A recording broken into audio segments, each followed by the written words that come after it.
Halo, berjumpa lagi di channel seputar PPKN. Pada submateri pertama minggu lalu, kita sudah mempelajari tentang hakikat dan teori kedaulatan. Masih ingat kan materi sebelumnya? Selanjutnya, kita akan masuk ke materi pembelajaran submateri 2 dalam bab ketiga mengenai bentuk dan prinsip negara Republik Indonesia. Jadi, pada submateri 2 pada bab ketiga hari ini, kita akan membahas beberapa materi seperti yang pertama, bentuk kedaulatan negara Republik Indonesia, yang kedua, dasar hukum kedaulatan negara Republik Indonesia, ketiga, prinsip kedaulatan negara Republik Indonesia, yang keempat, kedaulatan rakyat dan demokrasi, dan yang kelima yaitu pelaksanaan demokrasi di Indonesia.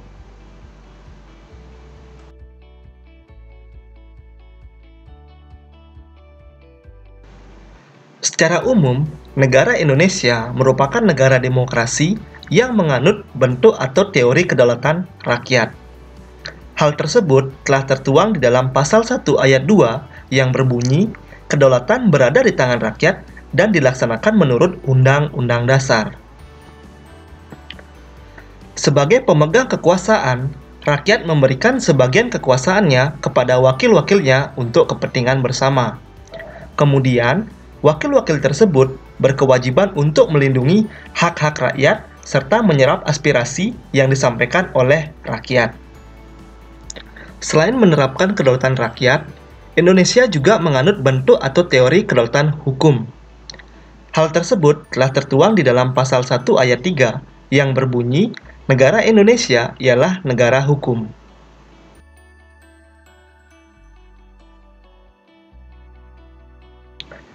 Selanjutnya, kita akan membahas tentang dasar hukum dari kedaulatan negara Republik Indonesia.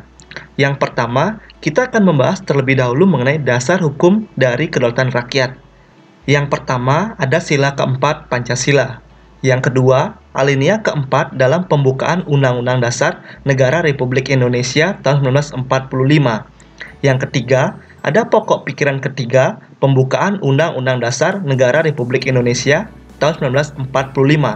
Dan yang terakhir, ada pasal 1 ayat 2 Undang-Undang Dasar Negara Republik Indonesia tahun 1945.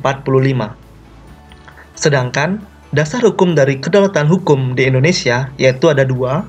Yang pertama, pasal 1 ayat 3 dan juga pasal 27 ayat 3 Undang-Undang Dasar Negara Republik Indonesia tahun 1945.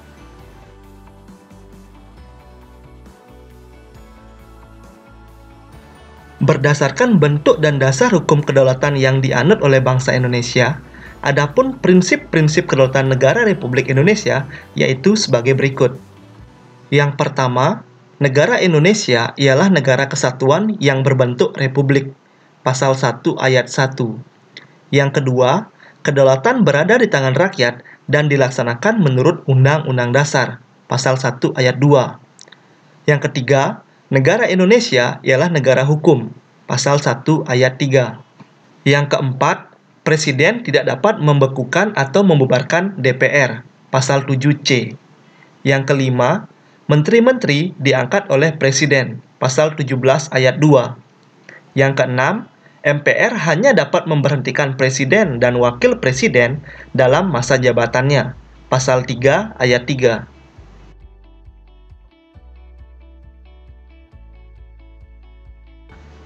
Selanjutnya, kita akan membahas tentang kedaulatan rakyat dan demokrasi. Secara umum, prinsip negara berkedaulatan rakyat memiliki makna yang sejalan dengan demokrasi, di mana kekuasaan tertinggi dalam suatu negara dipegang oleh rakyat. Demokrasi itu sendiri berasal dari bahasa Yunani yang terdiri dari dua kata, yaitu demos dan kratein, di mana demos berarti rakyat, kratein berarti pemerintahan. Secara singkat, demokrasi diartikan sebagai pemerintahan rakyat. Dalam perkembangannya, demokrasi mengalami pasang surut dalam pelaksanaannya. Miriam Budiarjo mengemukakan bahwa ada sejumlah syarat dasar suatu pemerintahan dapat dikatakan demokratis di bawah rule of law. Adapun syarat tersebut yaitu yang pertama, perlindungan konstitusional. Yang kedua, badan kehakiman yang bebas dan tidak memihak. Yang ketiga, pemilu yang bebas. Yang keempat, kebebasan untuk menyatakan pendapat. Yang kelima, kebebasan untuk berserikat, berorganisasi, dan beroperasi. Dan yang keenam, pendidikan kewarganegaraan. Seperti yang kita ketahui bersama, bahwa negara Indonesia adalah negara yang berdasarkan demokrasi Pancasila, di mana demokrasi Pancasila merupakan demokrasi yang dianut oleh bangsa Indonesia yang nilai-nilainya bersumber dari ajaran dan juga nilai-nilai Pancasila. Adapun asas atau prinsip utama dari demokrasi Pancasila yaitu pengambilan keputusan melalui musyawarah mufakat atau berdasarkan pendapat bersama. Adapun nilai lebih yang terdapat dalam demokrasi Pancasila yaitu tidak adanya istilah dominasi mayoritas dan tirani minoritas. Dominasi mayoritas berarti kelompok besar yang menguasai segi kehidupan dan mengabaikan kelompok kecil. Sedangkan tirani minoritas merupakan kelompok kecil yang menguasai segi kehidupan dengan mengabaikan kelompok besar dalam masyarakat. Semua masyarakat, baik yang mayoritas ataupun minoritas, bersatu dalam rasa solidaritas dan diperlakukan secara adil dan memiliki kedudukan yang sama dalam demokrasi Pancasila.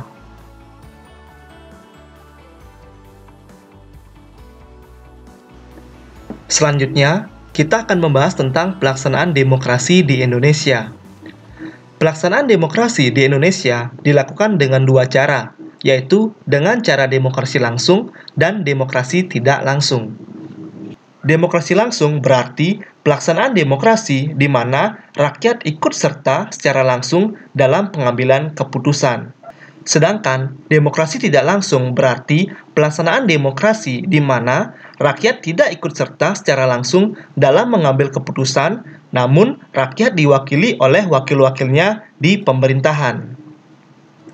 Adapun contoh dari penerapan demokrasi langsung di Indonesia yaitu yang pertama, memilih presiden dan wakil presiden. Yang kedua, memilih anggota DPR, DPRD, dan juga DPD. Dan yang ketiga yaitu memilih kepala daerah. Sedangkan contoh dari pelaksanaan demokrasi tidak langsung di Indonesia yaitu yang pertama, DPR menyampaikan aspirasi dari rakyat. Yang kedua, DPR membuat kebijakan atau peraturan perundang-undangan.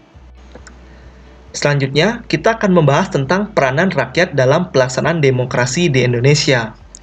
Peranan rakyat dalam pelaksanaan demokrasi di Indonesia dapat dilihat dari cara berikut. Yang pertama, pengisian anggota MPR. Yang kedua, pengisian anggota DPR. Yang ketiga, pengisian anggota DPD. Yang keempat, pemilihan presiden dan wakil presiden. Dan yang kelima, pemilihan kepala daerah dan wakil kepala daerah. Selanjutnya, kita akan membahas tentang pemilihan umum di Indonesia. Pemilihan umum merupakan salah satu perwujudan dari kedaulatan rakyat dan demokrasi di Indonesia yang telah diatur di dalam Undang-Undang Nomor 7 Tahun 2017. Pemilihan umum di Indonesia diselenggarakan secara demokratis dengan asas-asas pemilu yaitu langsung, umum, bebas, rahasia, jujur, dan adil, atau secara singkat, luber, jur, dil. Adapun penjabaran dari asas-asas pemilu yaitu sebagai berikut. Yang pertama, langsung, yang artinya rakyat dapat secara langsung memberikan suaranya.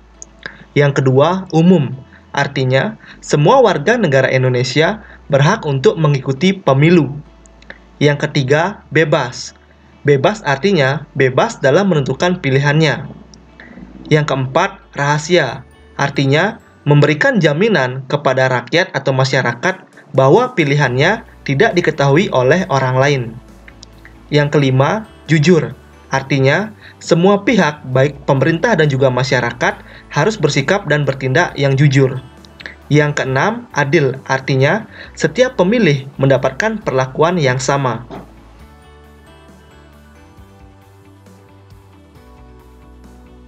Dari penjelasan yang telah disampaikan sebelumnya, Secara umum, negara Indonesia menganut dua kedaulatan, yaitu kedaulatan rakyat dan juga kedaulatan hukum. Adapun dasar hukum dari kedaulatan rakyat di Indonesia yaitu yang pertama, sila keempat, alinea keempat, pokok pikiran ketiga, dan pasal 1 ayat 2. Sedangkan dasar hukum dari kedaulatan hukum di Indonesia yaitu pasal 1 ayat 3 dan pasal 27 ayat 3.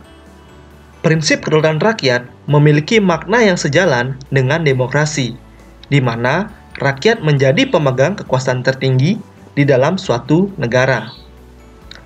Indonesia menerapkan demokrasi Pancasila yang nilai-nilainya bersumber dari ajaran Pancasila yang asas atau prinsip utamanya yaitu musyawarah mufakat. Pelaksanaan demokrasi di Indonesia dilakukan melalui dua cara, yaitu dengan cara demokrasi langsung dan tidak langsung.